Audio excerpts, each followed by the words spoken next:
సంగారెడ్డి పట్టణంలోని 27వ వార్డులో BRS party బలపరిచిన కౌన్సిలర్ అభ్యర్థిగా నక్కా మంజులత నాగరాజ్ గౌడ్ నామినేషన్ దాఖలు చేశారు.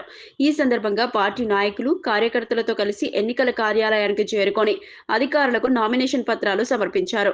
గతంలో మున్సిపల్ కౌన్సిలర్ గా పనిచేసిన సమయంలో వార్డులో పలు అభివృద్ధి పనులు చేపట్టినట్లు మంజులత తెలిపారు. రహదారులు, త్రాగునీరు, పారిశుద్ధ్యం, మౌలిక వసతుల కల్పనకు ప్రత్యేకంగా కృషి చేశానని చెప్పారు. ప్రజల సహకారం, మద్దతుతోనే ఈ పనులు సాధ్యమయ్యాయని పేర్కొన్నారు.